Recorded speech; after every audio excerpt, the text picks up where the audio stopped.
మహిళా సాధికారత దిశగా కేంద్ర ప్రభుత్వం తీసుకున్న నిర్ణయం చారిత్రాత్మకమని బీజేపీ తెలంగాణ రాష్ట్ర అధ్యక్షుడు రామచంద్రరావు కొనియాడారు. చట్టసభల్లో మహిళలకు 33% రిజర్వేషన్ కల్పించే నారీ శక్తి వందన్ అధినియంపై ఆయన హర్షం వ్యక్తం చేశారు. పల్లవి కాలేజీలో ఎమ్మెల్సీ మల్కా కొమ్రయ్య మహిళా మోర్చా ఆధ్వర్యంలో నిర్వహించిన సాండ్ ఆర్ట్ కార్యక్రమంలో ఆయన పాల్గొన్నారు. ఈ సందర్భంగా రామచంద్రరావు మాట్లాడుతూ గత 3 దశాబ్దాలుగా పెండింగ్లో ఉన్న మహిళల రిజర్వేషన్ కలను ప్రధాని నరేంద్ర మోడీ నెరవేర్చారని ప్రశంసించారు.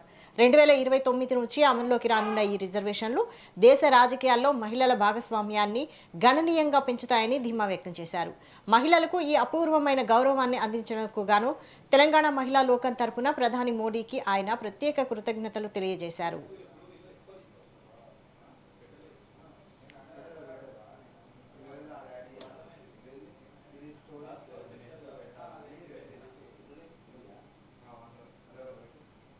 ముప్పై 33% రిజర్వేషన్ రాబోతుంది కాబట్టి ఈ రిజర్వేషన్స్ 33% మహిళలకు పార్లమెంట్ లో ఇటు లోక్సభలో అటు రాజ్యసభలో రేపు ఏదైతే ఈ యొక్క చట్టం కాబోతున్నదో దీని ద్వారా మహిళా సాధికారతతో పాటు 30 సంవత్సరాలు పైగా ఎదురు చూస్తున్నటువంటి ఈ యొక్క ఏదైతే విషయం ఉన్నదో 33% రిజర్వేషన్ కోసం దాన్ని ఈరోజు నరేంద్ర మోదీ గారు ఆ కళని నిజం చేస్తా ఉన్నారు. నరేంద్ర మోదీ గారి ప్రయత్నంతో గతంలో 2023లో ఈ చట్టంగా మారినటువంటి ఒక మహిళా రిజర్వేషన్ బిల్ ఈరోజు 2029లోనే అమలు పరచాలి అనేటటువంటి రీతిలో రాజ్యాంగ సవరణ కూడా కాబోతా ఉన్నది. అది ఈ రోజు రేపు రాజ్యసభలో ఇవాళ లోక్సభ రేపు రాజ్యసభలో అది దాన్ని ప్రవేశపెట్టడం జరుగుతుంది.